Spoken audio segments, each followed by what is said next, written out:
Today is officially the last frost date where I live, so I thought I'd do a garden tour today so I can show you what kinds of things are growing in my garden and what kinds of things you can be growing in the early spring. Hey, I'm Nadia and I'm going to do a tour today of my garden.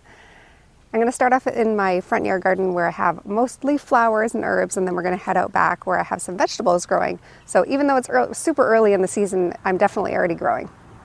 This right here is a cherry bush. It's a smaller version of a cherry tree, but you can see they still have the same beautiful white blossoms. And I love it because it just explodes with this white color so early in the spring.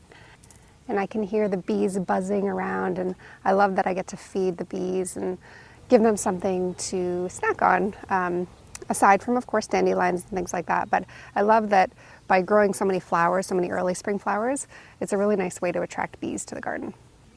And now right beside my cherry tree, I have these phloxes, and you can see they're just starting to turn color right now. I have both purple and white phloxes. Phloxes come in lots of different sizes, so if you're used to maybe just the taller ones, these are creeping phloxes.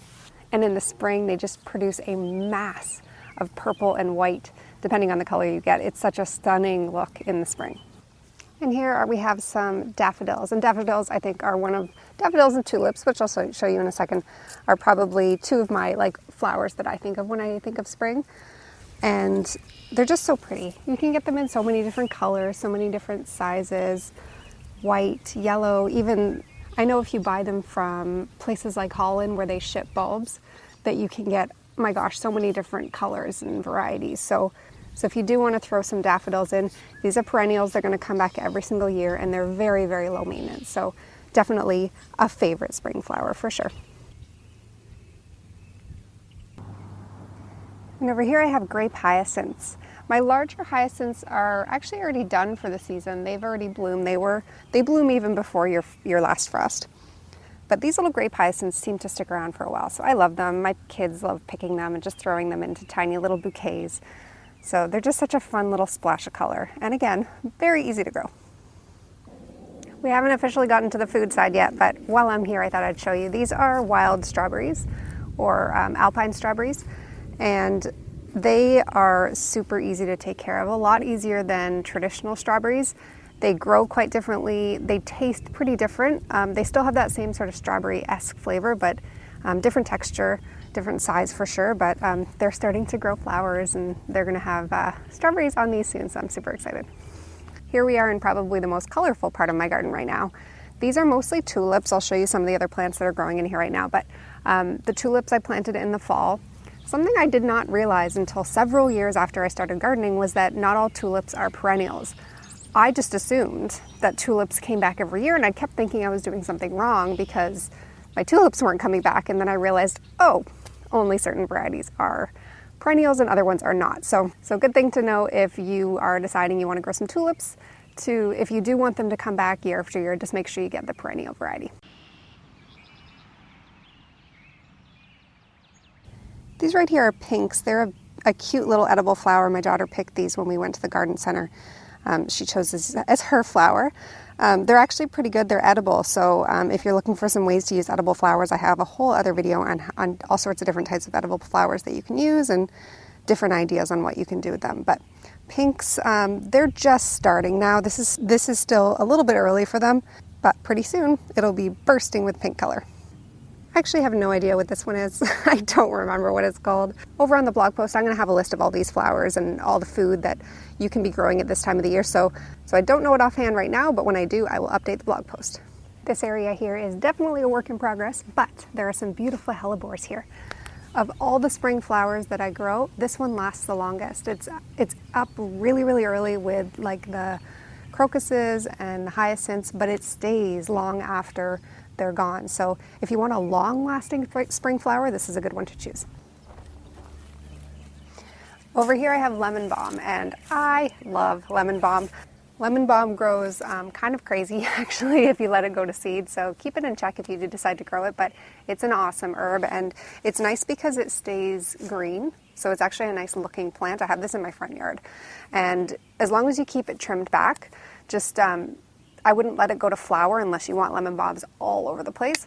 So just trim it back before it gets to that point. But it's a really nice, just sort of evergreen not evergreen, but it stays green for a long time, like comes up really early and it stays green well into the late fall. So you're going to have good ground cover with this, and it's delicious because you can make tea out of it, you can make flavored waters, and it's got so many amazing health properties. So if you're looking for an herb for your garden, it's a good one to choose.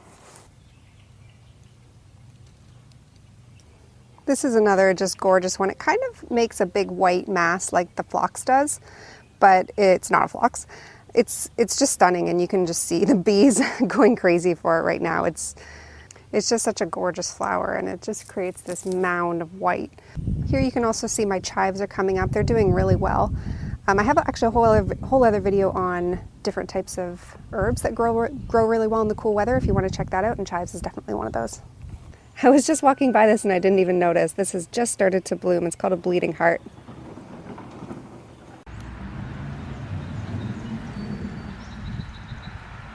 Let's head on into the greenhouse and see what's growing in there.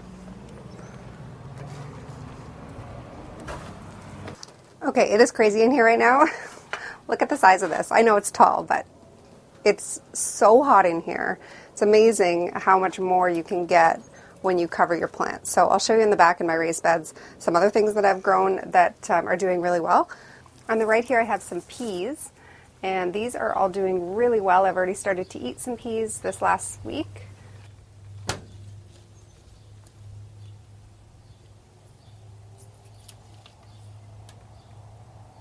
I've got turnips that are beautiful, nice lush greens.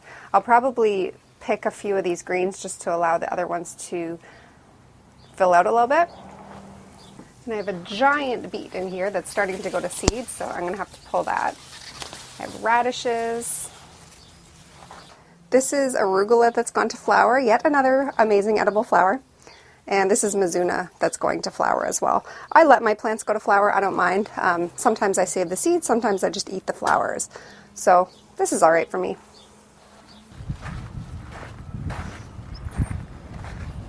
Over here the rhubarb is growing.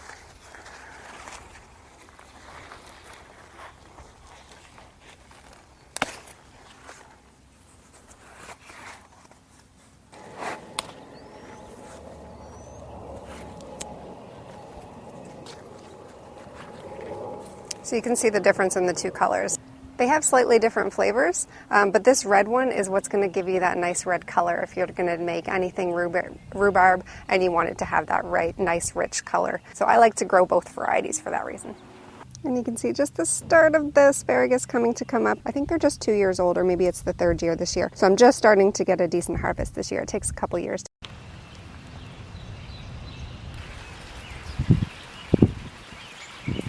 I also have arugula here. You can see I love arugula. It's such a good winter green to grow.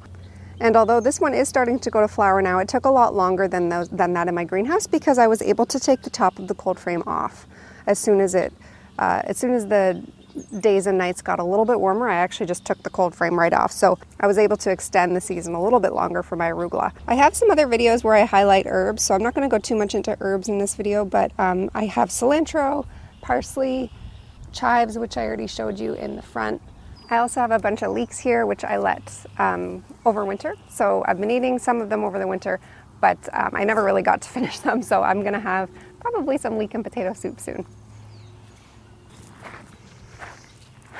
I just have one little spinach plant left. I've eaten the rest of them. This one is the last one standing.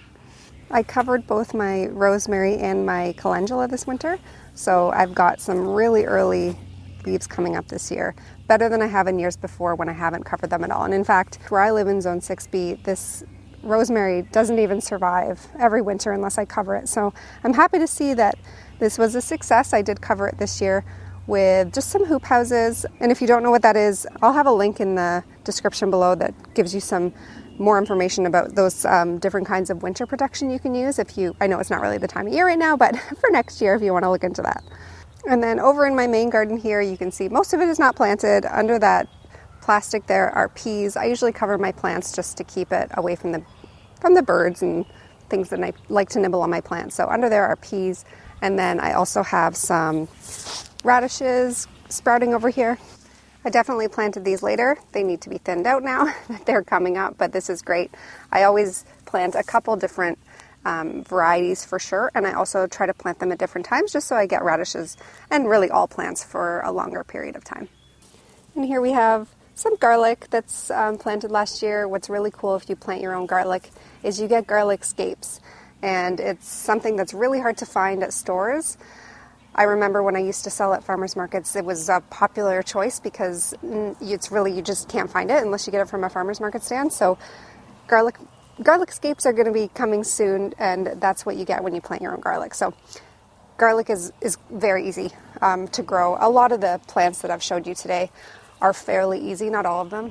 I know I've been saying that about a lot of them, that they're easy, but I tend to gear more towards easier to take care of plants just so that I can have a bigger garden and it doesn't take as much time.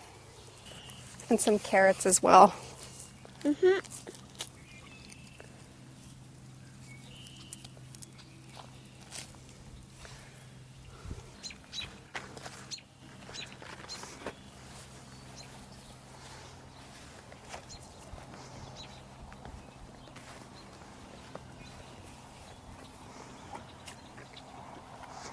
So I hope I've shown you just how much you can be growing at this time of the year, and I hope you liked that garden tour. If you did, give it a like.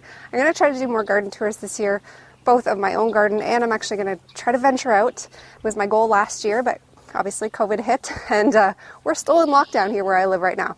So as long as, things get under control, my goal is to do more garden tours all around the area. So if you like this kind of video, hit that subscribe button, and hopefully soon enough, you'll get to see more of garden tours like this. Bye for now.